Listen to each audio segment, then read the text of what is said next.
이 새벽에 우리에게 주시는 하나님의 말씀은 전도서 8장 9절에서 17절의 말씀입니다. 하나님의 말씀을 봉독하겠습니다. 내가 이 모든 것들을 보고 해 아래에서 행하는 모든 일을 마음에 두고 살핀즉 사람이 사람을 주장하여 해롭게 하는 때가 있도다. 그런 후에 내가 본즉 악인들은 장사 지낸 바 되어 거룩한 곳을 떠나 그들이 그렇게 행한 성읍 안에서 잊어버린 바 되었으니 이것도 헛되도다. 악한 일에 관한 징벌이 속히 실행되지 아니하므로 인생들이 악을 행하는 데에 마음이 담대하도다. 죄인은 100번이나 악을 행하고도 장수하거니와 또한 내가 아노니 하나님을 경외하여 그를 경외하는 자들은 잘될 것이요 악인은 잘되지 못하며 장수하지 못하고 그날이 그림자와 같으리니 이는 하나님을 경외하지 아니함이니라. 세상에서 행해지는 헛된 일이 있나니 곧 악인들의 행위에 따라 벌을 받는 의인들도 있고 의인들의 행위에 따라 상을 받는 악인들도 있다는 것이라. 내가 이르노니 이것도 헛되도다. 이에 내가 희락을 찬양하노니 이는 사람이 먹고 마시고 즐거워하는 것보다 더 나은 것이 해 아래에는 없음이라.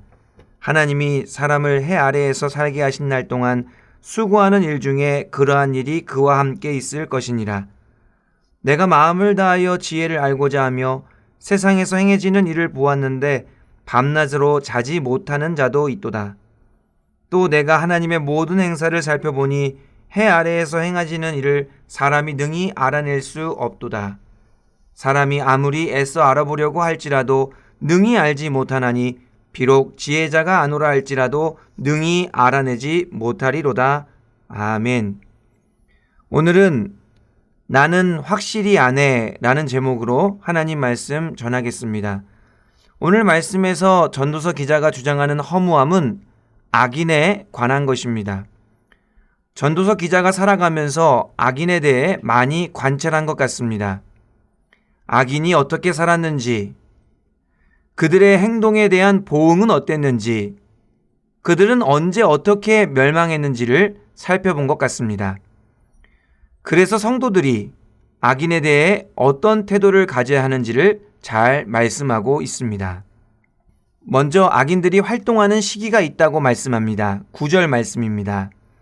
내가 이 모든 것들을 보고 해 아래에서 행하는 모든 일을 마음에 두고 살핀즉 사람이 사람을 주장하여 해롭게 하는 때가 있도다.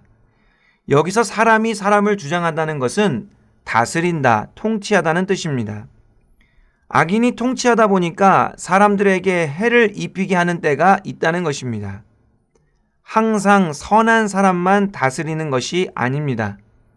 때로는 악한 사람들이 통치하기도 합니다. 그럴 때 세상이 어지럽고 많은 사람이 고통을 당하게 됩니다. 전도자가 해 아래에서 이러한 때를 보았다는 것입니다.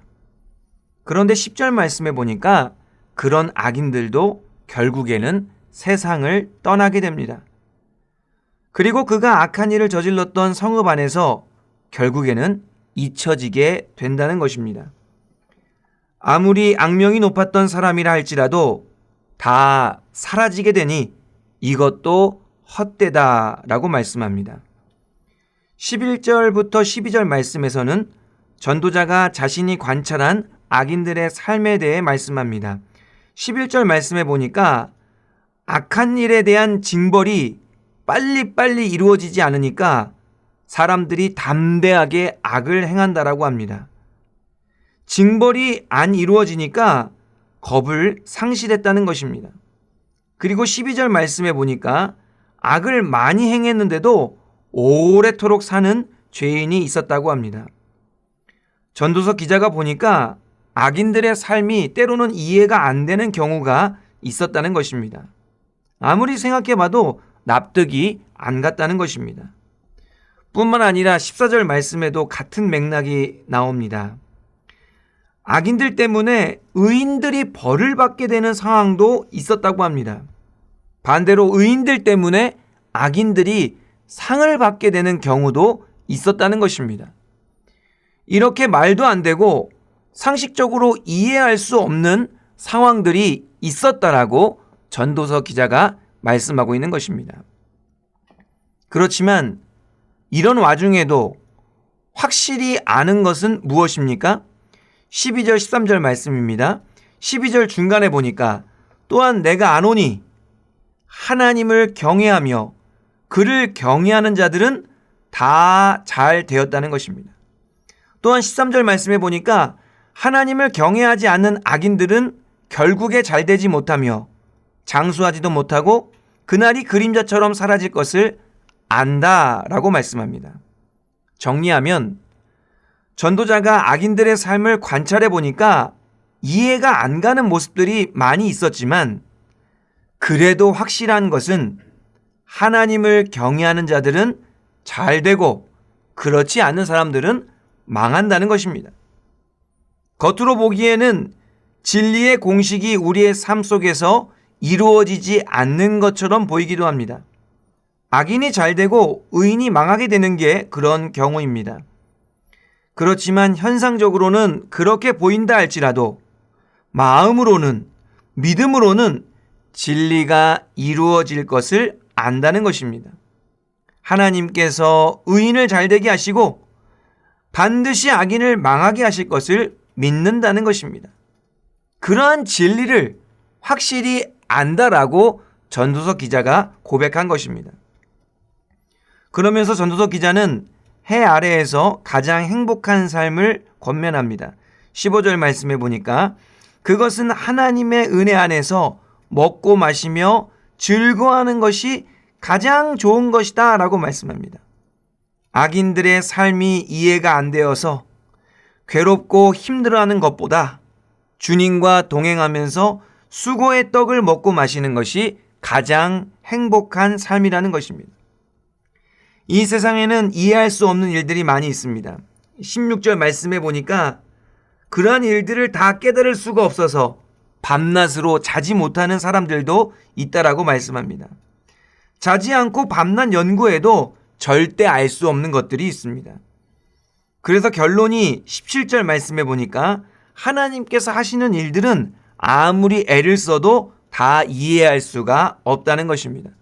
특별히 오늘 본문의 맥락에서 살펴보면 악인들에게 하나님께서 하시는 일들은 다 깨달을 수가 없다는 것입니다. 악인들의 행동과 그들의 결말도 다 허무한 것이기에 거기에 너무 마음을 쓰지 말라는 것입니다. 그런 상황을 겪었던 성경 인물이 바로 하박국입니다.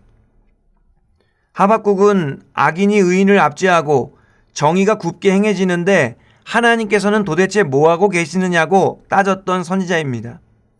그래서 악인의 흥황으로 인해 아파하고 괴로워했던 선지자입니다. 그때 하나님께서 하박국에게 나타나셔서 하나님의 뜻을 깨닫게 하십니다. 지금은 비록 악인들이 득세하는 것처럼 보일지라도 반드시 하나님께서 심판하실 때가 온다는 것입니다. 그러면 물이 바다를 덮음같이 여호와의 영광을 인정하는 것이 온 세상에 가득하게 된다는 것입니다. 역사적으로 보면 예루살렘을 멸망시켰던 바벨론이 메데 페르시아에게 멸망당할 때를 가리키는 표현입니다.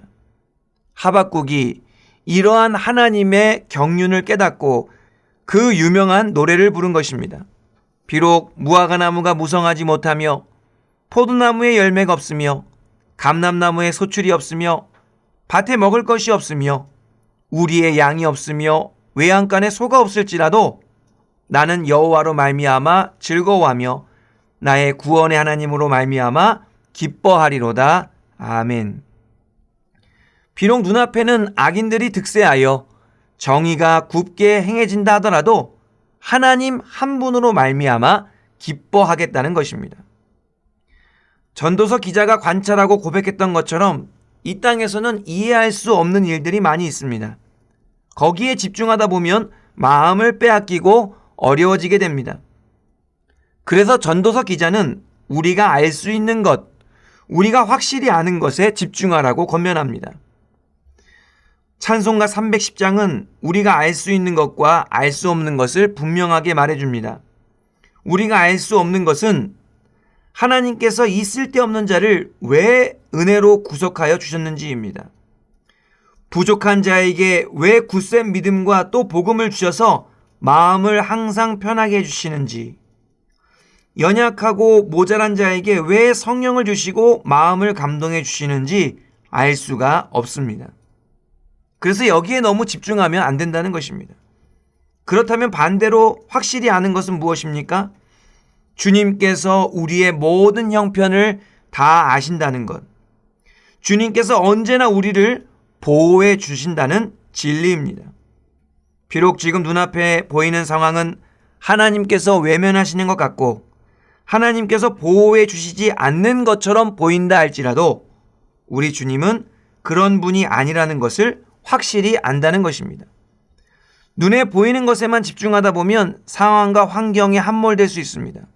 그 너머에 있는 하나님을 바라볼 수 있어야 합니다. 여전히 우리와 함께 하시고 변함없이 우리의 삶을 인도하시고 보호해 주시는 하나님을 신뢰해야 합니다. 그렇게 할 때 어떤 형편과 상황 속에서도 하박국처럼 오직 여호와 하나님으로 말미암아 감사하고 기뻐할 수 있는 것입니다. 그것이 허무한 세상 속에서 진리를 붙잡고 살아가는 삶인 것입니다. 하나님의 은혜에 대한 신뢰를 가지고 허탄한 세상 속에서 진리로 승리하시는 저와 여러분들이 되기를 간절히 바랍니다. 기도하겠습니다. 살아계신 하나님 아버지, 감사드립니다. 저희를 사랑하여 주셔서 말씀으로 인생의 허무함을 깨닫게 하시고 하나님께서 기뻐하시는 뜻대로 살아가기로 결단하게 하시니 감사를 드립니다. 해 아래의 허무한 것들에 우리의 마음을 빼앗기지 않게 하여 주시옵소서. 비록 허무한 세상 속에서 살아가지만 하나님을 온전히 경외하며 살아가게 하여 주시옵소서. 하나님의 은혜와 사랑을 의지함으로 하나님께서 보시기에 복된 삶, 많은 사람에게 귀감이 되고 유익이 되는 행복한 삶을 살아가게 하여 주시옵소서. 예수님의 이름으로 기도하옵나이다. 아멘.